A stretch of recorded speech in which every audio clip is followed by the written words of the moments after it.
ati Rasheli mukunzi ndi kuguhiga ahantu hose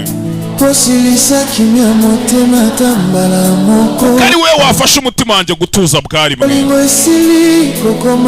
urukundo rwambereye nk'umwobo wijimye ucecetse nicayemo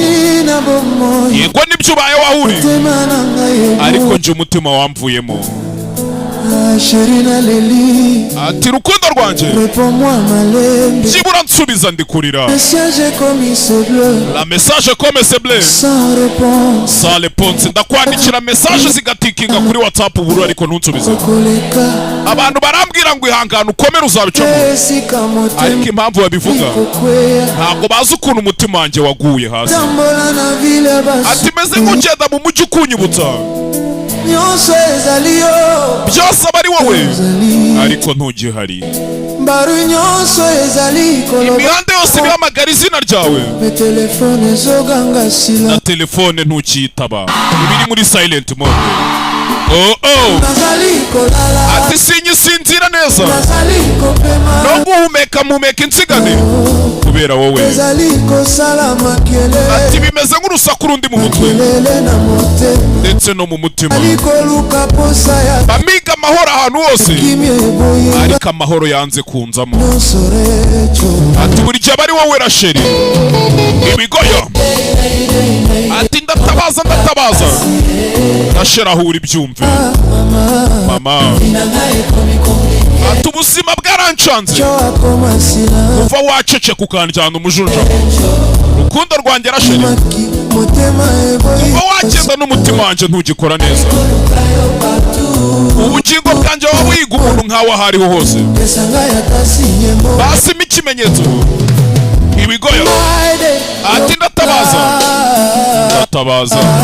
ibigoyo nsigaye mbayeho nihishe kubera gukwepa ibibazo by'abantu babambaza batese mwembi babiri mwaratandukanye nkicecekera kubera ko muri cyewe indani hari ikindi kiba kinyica singendera n'amarira ntagwe n'amaso yanjye ubwayo ntagisesamo amarira urukundo rusa nk'ururi kunshiramo meze nka cya kirahure kimeneka gake gake urukundo rwangize ku kindi kintu Rasheli ni wowe uri gutuma tutaba kumwe ndi mu bantu benshi ariko meze nk'uri njyenyine kubera ko kuba udahari ubwabyo ntago bimfasha ati singisinzira singihumeka byaba ndi gukora byaba nijoro umutima ubukumbaza byibura aho uri nimba uri kunyumva ukuntu umeze Rasheli siga muhamagara Rasheli nta kimwitaba yamufatanye n'umukobwa baryamye Rasheli ni wewe washyize umwanya hagati yanjye nawe bandi mu bantu benshi ariko nkaba meze nk'uri njyenyine kubera yuko kuba udahari nta kintu na kimwe bimfasha Rasheli ati singisinzira singihumeka byaba ku mugoroba byaba mu gicuku umutima uba ukunyibutsa byibura aho uri nimba uri kunyumva ndakwinginze untabare Rasheli okay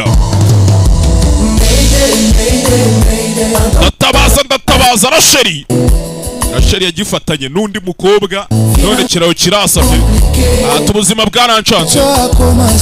kuva watangira kunsheceka na Rasheli urukundo rwanjye Rasheli bisa nkaho roho yanjye iri kuva mu mubiri igiye kugushaka urukundo rwanjye basima agasinye kandi mpamo ikimenyetso kimwe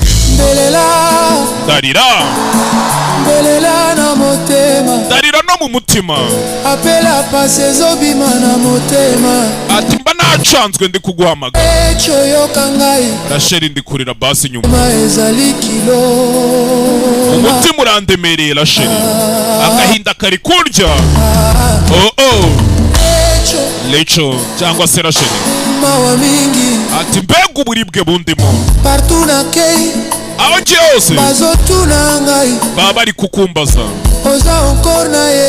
bambaza nimba batese musore muracyakundana. Nabura icyo basubiza kuko kuri birandya urukundo wampaga. Ndi hano ndi kugushaka, ntava ku bintu nguhiga hose. Ikibazo n'imihanda imeze nk'ayifunze,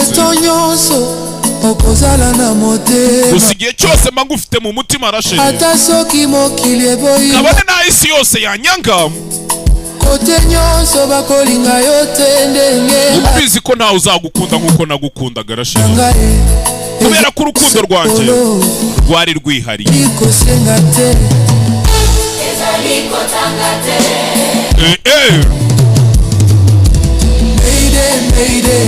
Ati ndimo ndasaba umufasha ndatabaza, agahinda karanyishe mama, umutima urandemereye kuva watangira kuncecekana Rachel. Rachel yagifashe kiri kumwe n'undi mukobwa aragenda aricecekera, agiha umwanya none umutima uri kuceceka. Ati ndi kugushaka ahantu hose. Mayday, mayday. Basi byiyumvemo mama, ubuzima bwarancatse kuva wancecekana Rachel. Rachel rukundo,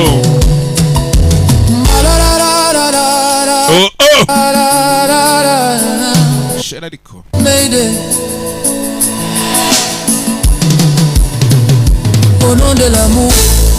ndi mu izina ry'urukundo, basi nzaguma hano. Urukundo ngukunda ntiruzigera rumvamo ngo rupfe Rachel, byibura nugaruka uzansanga aho wansize, uzansanga hano. Kumbe Rachel yiboneye undi mu boyfriend, yageze hano utavanga ibintu granide toto rwose hafi nuko gutinda uzi kuzakumburwa ugasanga aribagiranye.